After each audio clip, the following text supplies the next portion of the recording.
स्वारगेट बस स्थानक प्रकरणातील आरोपी नराधम दत्ता गडेला पुणे न्यायालयानं 12 मार्चपर्यंत पोलीस कोठडी सुनावली आहे। शिरूरमधून त्याला अटक करण्यात आली होती आणि पुणे न्यायालयात हजर करण्यात आलं होतं। यावेळी न्यायालयात सुनावणी झाल्यानंतर आरोपी दत्ता गडेचे वकील सुमित पोटे आणि अजिंक्य महाडिक व तसेच दत्ता गडे यांच्या पत्नीनं देखील सुद्धा माध्यमांशी संवाद साधताना खळबळजनक दावा केलाय।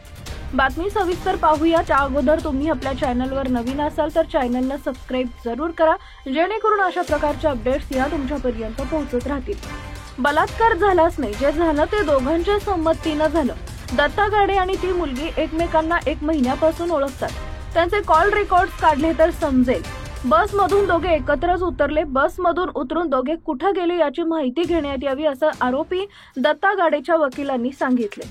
तसेच दोघांमध्ये पैशाचा वाद झाला। दत्ता गडे पळून गेला नाही तर त्याच्या गावी आला। गावाला पोलीस छावणीचं रूप आल्यानं तो दडून बसला अशी माहितीही दत्ता गडेच्या वकिलांनी दिली। तसेच दत्ता गडे यांच्या पत्नी बोलताना म्हणाल्या, मी दत्ता गडे यांची पत्नी या नात्यानं मला न्याय पाहिजे।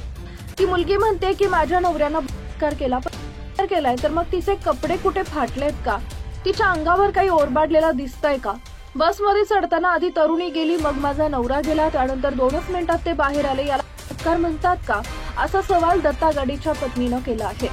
त्या पीडितेच्या सहमतीने शारीरिक संबंध झालायत असा दावा देखील पत्नीनं केला आहे। तरुणीनं आरडाओरड का केला नाही असा सवाल देखील दत्ता गडेच्या कुटुंबियांनी केलाय। या प्रकरणाची सुनावणी पुण्यातील शिवाजीनगर कोर्टात सुरू आहे। या केसमध्ये नक्की काय निकाल लागतो याकडे संपूर्ण महाराष्ट्राचं लक्ष आहे।